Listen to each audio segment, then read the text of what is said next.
Yemen की jail में भारत की बेटी हर पल करीब आती अपनी मौत को देखकर बेचैन है। केरल के पलक्कड़ की रहने वाली नर्स निमिषा प्रिया के पास अब सिर्फ 16 जुलाई तक का वक्त है। यमन में हूती साम्राज्य की कैद में निमिषा की ओर से सुप्रीम कोर्ट में एक अपील की गई है।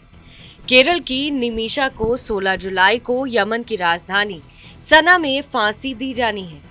निमिषा के बिजनेस पार्टनर और स्थानीय युवक तलाल आब्दो मेहदी की गैर इरादन हत्या के मामले में ये सजा दी गई। फांसी का आदेश सना जेल के जेलर को भेज दिया गया। इस बीच भारत में निमिषा प्रिया के वकील ने सुप्रीम कोर्ट में याचिका दायर की है।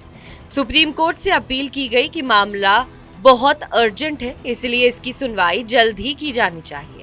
हमने आज सुबह याचिका सुप्रीम कोर्ट में दायर कर दी है। सुप्रीम कोर्ट बेंच ने मामले की गंभीरता को देखते हुए हमारी अपील पर इसे सुनने के लिए स्वीकार कर लिया है। बेंच इस मामले में अटॉर्नी जनरल को निर्देशित करेगी ताकि वो इस मामले को देखे और केंद्र सरकार इसमें देखे कि वो क्या कर सकते हैं। ये मामला 14 जुलाई को सुनवाई के लिए निर्धारित किया गया है। निमिषा प्रिया की मदद के लिए यमन में इस वक्त सिर्फ उनकी मां है, लेकिन बदकिस्मती से ना तो वो अंग्रेजी भाषा समझती हैं और ना ही अरबी, इसलिए वहां कानूनी तौर पर या स्थानीय तौर पर वो अपनी बेटी की मदद करने में असमर्थ है। लिहाजा अब निमिषा और उनके पूरे परिवार को उम्मीद है कि भारत सरकार इस मामले में कूटनीतिक प्रयास करते हुए ब्लड मनी वाले समझौते को जल्द से जल्द अंजाम तक पहुंचाए, क्योंकि शरिया कानून के मुताबिक 10 लाख अमेरिकी डॉलर यानी करीब 8.5 करोड़ भारतीय रुपए वाला ब्लड मनी समझौता ही निमिषा को बचाने का अंतिम विकल्प है।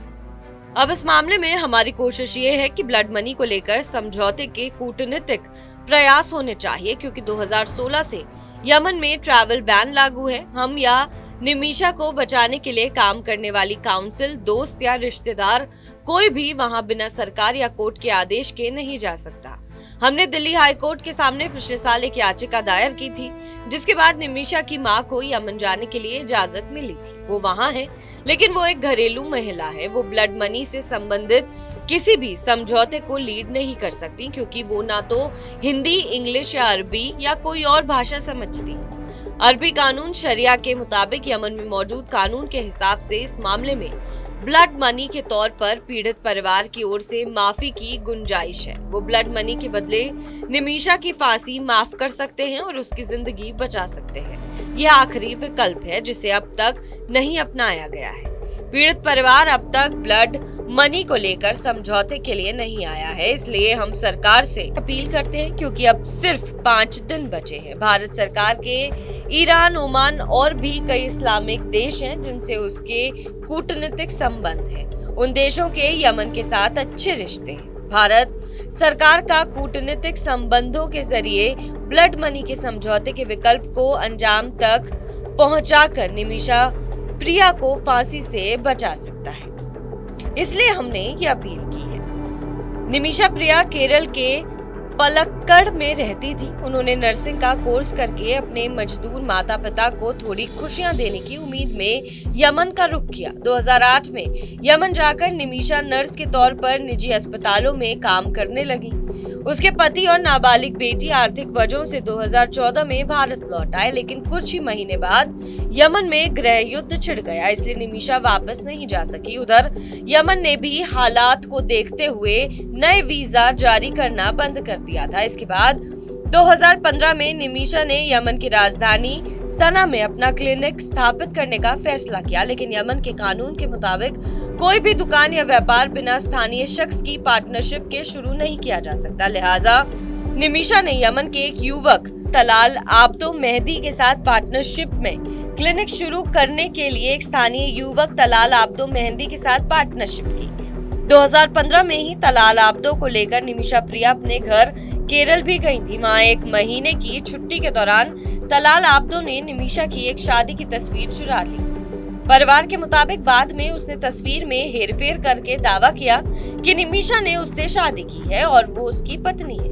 निमिषा प्रिया की मां ने अपनी याचिका में कहा था कि क्लिनिक खोलने के कुछ समय बाद तलाल आब्दो मेहदी ने क्लिनिक के मालिकाना हक वाले कागजात में भी हेराफेरी की। वो निमिषा के कमाए हुए सारे पैसे छीन लेता था, ड्रग्स के प्रभाव में आकर मारपीट और हिंसा करता था। इस मामले की शिकायत निमिषा ने पुलिस से की तो दलाल आब्दो के बजाय पुलिस ने निमिषा को ही 6 दिन के लिए जेल में डाल दिया। तलाल आब्दो पर निमिषा का आरोप है कि वो न केवल मारपीट करता था बल्कि उसके सारे पैसे, गहने और पासपोर्ट भी अपने पास जब्त करके रख लेता था। निमिषा के वकील के मुताबिक जुलाई 2017 में निमिषा ने अपने क्लिनिक के पास स्थित एक जेल के वार्डन के साथ अपना दर्द साझा किया। इसके बाद वार्डन ने उसे सलाह दी कि वो तलाल आब्दो मेहदी को बेहोश करने की कोशिश करे।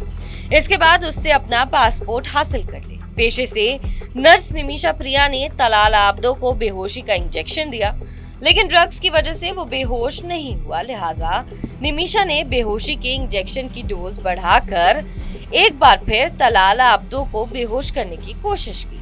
दवा के ओवरडोज की वजह से कुछ ही मिनटों में उसकी मौत हो गई। इसके बाद निमिषा ने यमन छोड़ने की कोशिश की, लेकिन उसे एयरपोर्ट के पास गिरफ्तार कर लिया गया। उस पर केस चला। नवंबर 2023 को यमन की सर्वोच्च न्यायिक परिषद ने बरकरार रखा था। 30 दिसंबर 2024 को यमन के राष्ट्रपति रशद अल अलीमी ने भी निमिषा प्रिया के खिलाफ मौत की सजा को मंजूरी दी। हूती प्रशासन को 16 जुलाई 2025 को निमिषा को फांसी देने की चिट्ठी जारी हो चुकी है, लेकिन अगर भारत सरकार के कूटनीतिक प्रयास कामयाब हुए तो मृतक तलाल आब्दो का परिवार 8.5 करोड़ की ब्लड मनी लेकर निमिषा की फांसी माफ कर सकता है, क्योंकि शरिया और यमन के कानून के मुताबिक गैर इरादन हत्या के मामले में ब्लड मनी के रूप में आर्थिक मुआवजा जायज है।